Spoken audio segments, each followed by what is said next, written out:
नमस्कार दोस्तों, मैं चंदन गुप्ता आपके अपने YouTube चैनल इंग्लिश वाला में आप सभी का स्वागत है। दोस्तों, आज के क्लास में जो है हम लोग वॉइस का क्लास नंबर 10 हम लोग पढ़ने जा रहे हैं। आज हम लोग वॉइस का क्लास नंबर 10 हम लोग पढ़ने जा रहे हैं और ये इस क्लास के बाद आपको जो है मैट्रिक और इंटर की परीक्षा के लिए आपको बिल्कुल चिंता करने की जरूरत नहीं है। इसके अलावा परीक्षा में कुछ भी एक्स्ट्रा नहीं पूछेगा। आप टोटल 10 क्लास जो है प्ले लिस्ट में आप जाके देखिए। आपको मैट्रिक की तैयारी कर रहे हो, मैट्रिक बोर्ड परीक्षा की तैयारी कर रहे हो या फिर इंटर बोर्ड परीक्षा की तैयारी कर रहे हैं, दोनों से एक भी सवाल आपका वॉइस में क्वेश्चन नहीं छूटेगा। आइए देखते हैं, आज का क्लास बड़ा ही इंपॉर्टेंट है। इसमें हम लोग वॉइस का सबसे इंपॉर्टेंट पार्ट हम लोग ये पढ़ने जा रहे हैं कि पैसिव ऑफ प्रीपोजिशन, यानी कि जो voice of passive voice of preposition, यानी कि वॉइस में जो प्रीपोजिशन जो होता है ना, जनरली हम लोग क्या करते हैं कि वॉइस बनाते समय, एक्टिव से पैसिव बनाते समय क्या करते हैं हम लोग, V3 के बाद और ऑब्जेक्ट के पहले बाई लगाते हैं। जनरली हम लोग V3 के बाद और ऑब्जेक्ट के पहले बाई लगाते हैं। लेकिन एक बात हमेशा याद रखिएगा कि कुछ ऐसे वर्ब होते हैं जो पैसिव बनाते समय अपने बाद बाई नहीं लेते हैं। बाई नहीं लेकर के अलग अलग टाइप का प्रीपोजिशन लेते हैं, हम लोग वही जानने वाले हैं। सामान्यतः पैसिव वॉइस में V3 के बाद और ऑब्जेक्ट के पहले बाई का प्रयोग होता है। पैसिव वॉइस में V3 के बाद और ऑब्जेक्ट के पहले बाई लगता है। लेकिन कुछ ऐसे वर्ब हैं जिनके बाद बाई का प्रयोग ना करके अलग अलग प्रीपोजिशन का प्रयोग करना होता है।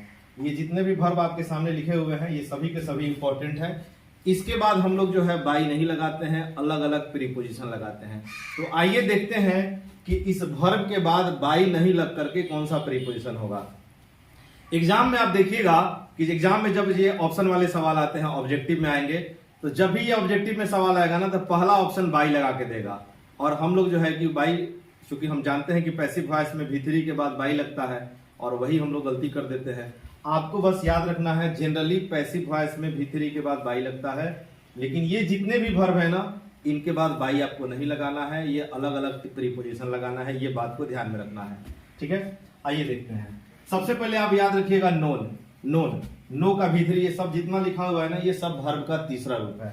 नोन के बाद हम लोग टू लगाते हैं। नोन के बाद हम लोग क्या लगाएंगे? टू लगाएंगे। सरप्राइज के बाद हम लोग जो है कि एट लगाते हैं। सरप्राइज के बाद एट लगाते हैं। प्लीज के बाद हम लोग विथ लगाते हैं। डिसप्लीज के बाद हम लोग विथ लगाते हैं, ठीक है। एनवायड के बाद हम लोग विथ लगाकर यहाँ पे हम लोग व्यक्ति का प्रयोग करते हैं, व्यक्ति आदमी का प्रयोग करते हैं। और एनवायड के बाद एट लगाकर हम लोग वस्तु का प्रयोग करते हैं। एनवायड के बाद दो प्रीपोजिशन होता है, एक विथ लगाकर आदमी होगा और एक एट लगाकर वस्तु होगा। सेटिस्फाइड के बाद हम लोग विथ लगाते हैं, ठीक है। इंटरेस्टेड के बाद हम लोग इन लगाते हैं। शॉक्ड के बाद हम लोग एट लगाते हैं। ये सब अलग अलग प्रीपोजिशन है, आपको मौखिक दिमाग में सेट रखना होगा। नहीं सेट रखिएगा परीक्षा में भूल जाइएगा और जो है कि गलत हो जाएगा। एस्टोनिश्ड के बाद हम लोग एट लगाते हैं। फील्ड के बाद हम लोग विथ लगाते हैं। डेकोरेटेड के बाद हम लोग विथ लगाते हैं, ठीक है। तो ये जितने भी हमने वर्ब लिखा हुआ है, ये सारा का सारा वर्ब इंपॉर्टेंट है। और पैसिव में इसके बाद ये अलग अलग बाई नहीं लगेगा, अलग अलग प्रीपोजिशन लगेगा। ये सब प्रीपोजिशन है। इसके लिए हमने 5 सवाल आपको लिखे हैं प्रैक्टिस के लिए कि इसको कैसे बनाया जाएगा। आइए देखते हैं। सबसे पहले आई नो यू, इसमें पता है कि आई सब्जेक्ट है और यू ऑब्जेक्ट है। हमको बनाना है इसका पैसिव वॉइस, हमको इसका पैसिव वॉइस बनाना है आई नो यू का। आपको बताए थे कि वॉइस बनाने के लिए केवल आपको वर्ब पर फोकस करना है। जैसे कि V1 V5 का पैसिव होता है ईज एम आर और वर्ब का ईज या एम या आर, अब वर्ब का तीसरा रूप। V2 का पैसिव होता है वाज या वेयर, अब वर्ब का तीसरा रूप। ईज या एम या आर प्लस V4 का पैसिव में क्या करेंगे, ईज एम आर का पैसिव ईज एम आर होगा और V4 का पैसिव बीइंग प्लस V3 हो जाएगा। वाज वेयर और V4 के पैसिव में वाज वेयर का पैसिव वाज वेयर से बनेगा, अब V4 का पैसिव बीइंग प्लस V3 हो जाएगा। फिर उसके बाद आता है हैज या have plus V3। Has have का पैसिव हैज हैव से बनेगा, अब V3 का पैसिव बीन प्लस V3 से बनेगा। फिर उसके बाद आता है हैड प्लस V3। हैड का पैसिव हैड से बनेगा, अब V3 का पैसिव बीन प्लस V3 से बनेगा। फिर उसके बाद आता है सेल विल, सेल या will plus V1। Shall will का पैसिव सेल विल से बनेगा, और जो उसके बाद जो V1 है ना, उसका पैसिव बी प्लस V3 से बनेगा। फिर उसके बाद आता है सेल या विल हैव प्लस V3। तो हम लोग क्या करेंगे, सेल विल का पैसिव सेल विल से बनाएंगे, हैव का पैसिव हैव से बनाएंगे और V3 का पैसिव जो है कि बीन प्लस V3 से हो जाएगा। अगर मॉडल के साथ V1 हो तो मॉडल का पैसिव वही मॉडल से बनेगा और V1 का जो पैसिव है B प्लस V3 हो जाएगा। आपको केवल इस पे फोकस करना है। हम जानते हैं कि पैसिव बनाते समय U जो लास्ट में है ऑब्जेक्ट है, ये पैसिव में U सब्जेक्ट हो जाएगा और I जो है ना, ये हम जानते हैं कि लास्ट में जाकर बाई मी हो जाता है और नो V1 है तो V1 और V5 का पैसिव E जेम R के साथ V3, E जी या M या R के साथ V3, U के साथ R लगेगा, अब वर्ब का तीसरा रूप लगेगा, नो का तीसरा रूप नोन। पैसिव तो जनरली यही होना चाहिए, लेकिन हम जानते हैं कि नोन जो ऐसा शब्द है ना, नोन ऐसा वर्ब है कि नोन के बाद बाई नहीं लगेगा, नोन के बाद क्या लगेगा, टू। हम लोग यही परीक्षा में गलती कर देते हैं और इसमें याद रखना है कि नोन के बाद टू होगा। अगर ई सब वर्ब छोड़ करके अगर कोई अन्य वर्ब रहेगा तब हम लोग बाई सोचेंगे, ठीक है। आइए इसका पैसिव बनाते हैं। ये दिस बुक हमारा सब्जेक्ट है और मी हमारा ऑब्जेक्ट है। पैसिव वॉइस में क्या हो जाएगा, मी जो है शुरू में होकर के आई हो जाएगा और दिस बुक जो है ना, ये नियम के अनुसार बाई दिस बुक हो जाना चाहिए लास्ट में। और ये इंटरेस्टेड लगा है, वर्ब हमारा इंटरेस्टेड है। इंटरेस्टेड आपको पता है V2 है। V2 का पैसिव वाज या वेयर प्लस V3 से बनेगा, तो आई के साथ वाज हो जाएगा और V3 हो जाएगा इंटरेस्टेड, INTERESTED।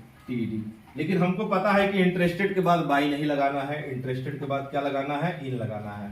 ये बाई गलत है, यहाँ पर इंटरेस्टेड के बाद इन हो जाएगा और उसके बगल में जो दिस बुक है ना, ये दिस बुक लिखाएगा। इसका पैसिव हो चुका है। आप पिछले वीडियो में सभी वीडियो जाकर देखिए, आपको एक एक चीज पूरा डिटेल में समझ में आएगा ये सब कैसे हो रहा है। अगला सवाल है, ही सब्जेक्ट है हमारा और हीज पीपल हमारा ऑब्जेक्ट है। ये ऑब्जेक्ट जो है कि इसमें सब्जेक्ट हो जाएगा पैसिव वॉइस में, ये हो जाएगा हीज पीपल और ये ही जो है ना, नियम के अनुसार लास्ट में जाकर के बाई हिम होना चाहिए था। प्लीजेज मतलब प्रसन्न करना होता है, ये वर्ब का पांचवा रूप है, तो हम लोग EJMR अब वर्ब का तीसरा रूप लगाएंगे। ये पीपल हमारा प्लूरल सब्जेक्ट होता है तो R हो जाएगा और प्लीज हो जाएगा PLEASED, प्लीज हो गया। हमको पता है कि इसके बाद बाई नहीं लगता है, प्लीज के बाद क्या लगेगा, विथ लगेगा। तो आपको याद रखना है कि प्लीज के बाद विथ हो गया और लास्ट में हो गया ये ही का हिम हो गया। आइए हम लोग देखते हैं अगला सवाल, ही सेटिस्फाइड मी। इसमें जो है कि ही सेटिस्फाइड मी में हमारा ही सब्जेक्ट है और मी ऑब्जेक्ट है।